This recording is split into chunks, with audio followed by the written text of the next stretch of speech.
نیم کا آغاز سورہ المدثر کی آیت 6 سے ہو رہا ہے، 7:4/6۔ آپ کو یاد ہے کہ یہ دو صورتیں المزمل پہلی، المدثر یہ، جیسا میں نے عرض کیا تھا کہ یہ ایک اب وہ انقلاب کہ جس کی تیاریاں اتنا عرصہ سے ہو رہی تھیں اس کا آخری دور آ گیا۔ یوں سمجھیے گویا کنفرنٹیشن کا، تصادم کا، ٹکراؤ کا زمانہ آ رہا ہے۔ اس کے لیے مزمل میں تو یہ کہا تھا کہ ایک جماعت کی تیاری، اور پھر وہ بتایا کہ اس کی خصوصیات کیا ہونی چاہیے۔ یہاں اب اس کے بعد مدثر میں نے عرض کیا تھا کہ اے کائنات کے چمن خزاں دیدہ کو بہار نو سے آشنا کرانے والے، یہ ہے معنی مدثر کے۔ کم، کہا تھا کہ یہ کم تو عظیم چیز ہے، اٹھ۔ وَرَبَّكَ فَكَبِّرْ، یہ ہے پروگرام جس کے لیے یہ سارا کچھ کیا جا رہا ہے، یہ ساری تیاریاں، یہ تصادمات، یہ انقلاب آفرینیاں، اسلام کا مقصد، دین کا منتہا، رب کا فکبر۔ ملا کے لیے تو بڑا آسان ہو گیا، اپنے رب کی بڑائی کر،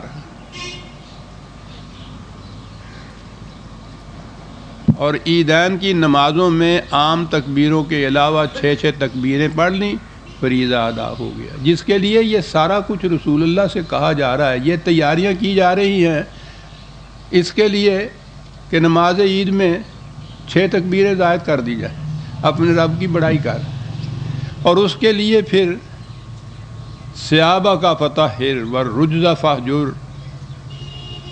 جو میں نے عرض کیا تھا کہ اس کے معنی اپنی شخصیت کو بھی، اپنی جماعت کے افراد کی شخصیت کو بھی، سیرت کو، کردار کو پاکیزہ بنا، اپنی دعوت کو بھی ہر قسم کے غیر خداوندی عناصر سے پاک رکھ، اور والرجز فہجر، اور کسی قسم کی ملوث کرنے والی چیز جو ہے، جو ذرا سی بھی کوئی غلطی کی یا باطل کی آمیزش بھی یہاں اس کے اندر نہ ہونے پائے۔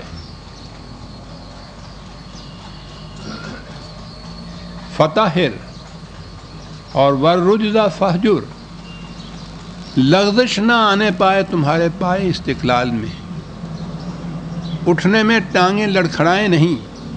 وہ آپ غور کیجئے کہ کیا کیا شرائط جو اس کے لیے دی جا رہی ہیں، لیکن پھر وہی آسان، اپنے رب کی بڑائی کر، اپنے کپڑوں کو پار رکھ، ناپاکی سے دور رہ، مقصد حل ہو گیا۔ قم یعنی اٹھ، یہ کچھ کرنے کے لیے۔ بہرحال میں نے عرض کیا تھا کہ یہ کتنا بڑا عظیم انقلابی پروگرام ہے، اٹھ۔ فانذر، خود فراموش انسانوں کو یاد دلا کہ تم جس روش پہ چلے جا رہے ہو اس کا نتیجہ تباہی ہے۔ یہ نیگیٹو اسپیکٹ ہے، ان سے کہو کہ یہ غلط روش ہے تمہاری، صحیح روش یہ پروگرام دنیا میں رائج کرنا ہوگا ربا کا، ربوبیت عالمینی کا پروگرام رائج ہی نہیں کرنا، کبر، اس کو غالب کرنا ہے دنیا کے ہر نظام کے اوپر۔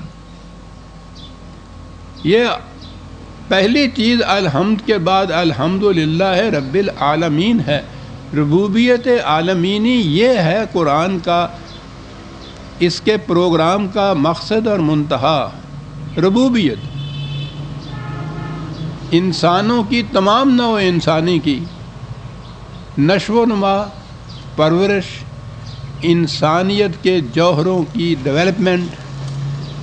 پہلی چیز اس کے اندر تو کم از کم یہ چیز کہ کوئی فرد اس میں بھوکا نہ رہے، بھوکا سے مراد یہ ہوتی ہے ضروریات زندگی سے محتاج نہ رہے، کوئی فرد معاشرہ، اور انسانیت کے اوپر جب پھیلائیں گے آپ اس پروگرام کو تو آپ دیکھیے کہ کتنا عظیم پروگرام ہے یہ۔ تو پہلا ہی تو یہ اعلان ہے، اگر براہ راست سرمایہ داروں کے خلاف اعلان ہے تو وہ جو انا ربکم الاعلی کہنے والے ارباب اقتدار ہیں، جو اپنے ہاتھ میں روٹی رکھتے ہیں تاکہ لوگوں کو جھکائیں اپنے سامنے، ان کو ختم کر دینے والا اعلان ہے۔ یہ کچھ چھوٹا اعلان ہے ربا کا فکبر؟ اور اسے صرف نافذ ہی کرنا نہیں، فکبر کے معنی ہے غالب کرنا ہے دنیا کے ہر نظام پہ، مغلوب ہو جائیں وہ نظام، ختم ہو جائیں وہ نظام، یہی ایک نظام باقی رہے۔ لا الہ کے معنی یہ ہے کہ ان کو ختم کر دیا جائے گا، اور وہ الا اللہ یہ ہے کہ یہ نظام ہوگا، غالب ہوگا تمام نظاموں کے اوپر۔ اور اس کے لیے ضروری ہے پہلی چیز، نفسیاتی چیز، کہ قلب و نگاہ کی پاکیزگی، سیرت و کردار کی بلندی۔ یہ ہیں وہ افراد جن کے ہاتھوں سے یہ ہوگا۔ عزیزان من، جسے آپ اسلامی نظام، اسلامی معاشرہ، اسلامی مملکت کہتے ہیں، مکینیکل چیز نہیں ہے، یہ قانون سازی نہیں ہے۔ قانون تو ویسے بھی جتنے بھی آپ قانون بنائیں گے یا اپنے ہاں قانون کہیں گے وہ ٹھیک اعتراض کرتے ہیں کہ عام طور پہ دنیا میں جتنے قوانین ہیں، چلیے کوئی تھوڑا بہت فرق صحیح، ترمیم صحیح، اضافہ صحیح، ورنہ دنیا میں وہی قانون رائج ہے۔ ساری دنیا میں یہ قانون رائج ہے کہ چوری نہ کرو، جھوٹ نہ بولو، دھوکہ نہ دو، فریب نہ کرو۔ یہ اسی کا نام نہیں ہے، یہ قانون سازی نہیں، یہ انسان سازی ہے۔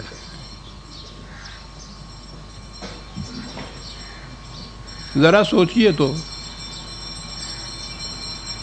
بتایا یہ گیا ہے کہ یہ وہ لوگ ہیں یُؤْثِرُونَ عَلَىٰ أَنفُسِهِمْ وَلَوْ كَانَ بِهِمْ خَصَاصَةٌ، دوسروں کی ضرورت کو اپنی ضرورت پر ترجیح دیتے ہیں۔ آپ تنگی ترشی میں گزارا کرتے ہیں، دوسروں کو آسائش پہنچاتے ہیں۔ دنیا کا کون سا قانون ہے جس کے ذریعے سے یہ کر سکتے ہیں آپ؟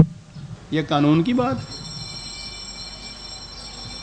یہ تو آپ کے اندر کی نفسیاتی تبدیلی کا نام ہے، یہ تو شخصیت کی تبدیلی کا نام ہے، یہ تو سیرت کی تبدیلی کا نام ہے، قلب و نگاہ کی تبدیلی کا نام ہے۔ اس کے ذریعے تو آپ کر سکتے ہیں، کسی قانون کے ذریعے سے آپ یہ نہیں کر سکتے کہ اپنی ضروریات پر دوسروں کی ضروریات کو ترجیح دو، خود تنگی ترشی میں گزارا کرو، دوسروں کو دیکھو کہ محتاجی نہ ہو۔ دنیا کا کوئی قانون نہیں یہ کر سکتا، یہ قانون سازی نہیں، یہ انسانوں کے اندر تبدیلی پیدا کرنا ہے۔ اور قرآن نے اسی لیے کہا تھا کہ کسی قوم کی حالت میں تبدیلی نہیں پیدا ہو سکتی تا وقت ہے کہ اس قوم کے افراد کے اندر تبدیلی پیدا نہ ہو۔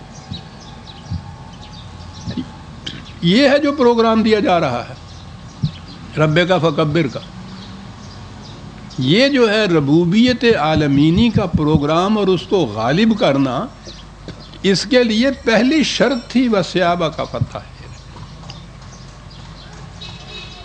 سیرت میں، کردار میں، ذہن میں، زاویہ نگاہ میں ایک تبدیلی، پاکیزگی، وَالرُّجْزَ فَاهْجُرْ۔ اور اس کے لیے اب یہ دیکھیے کہ کوئی اتنا بڑا مرحلہ ہے کہ تاکید کی جا رہی ہے کہ سیرت و کردار کی پاکیزگی بھی، اور پھر اتنی قوت بھی کہ لڑکھڑائے نہیں، تمہارے پاؤں میں لغزش نہ آ جائے اس سے۔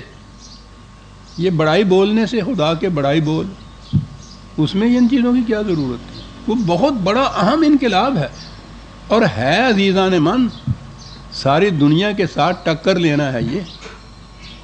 یہ تو چیلنج ہے پورے نظاموں کا جو دنیا کے اندر رائج ہیں۔ اس لیے کہا ہے کہ یہ پہلے دیکھ اپنی جماعت میں کہ ان کے پاؤں میں لغزش نہ آ جائے۔ اب اس پروگرام کے متعلق 2 لفظوں میں عزیزان من بتا دی بات، سارا اسلام سمٹ کے آ گیا اس کے اندر۔ تشریح ہو گئی ربا کا فکبر کی، کیا ہے یہ؟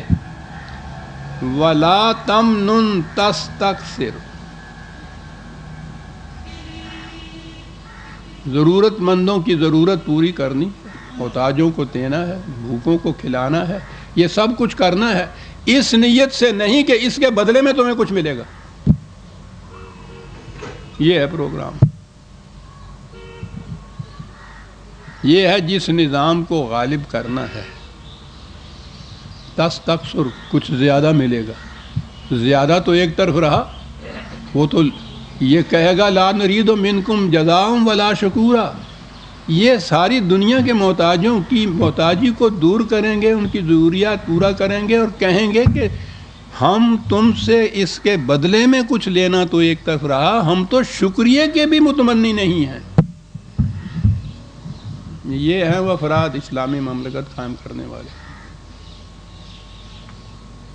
شکریہ تک کے بھی ہم محتاج، متمنی نہیں۔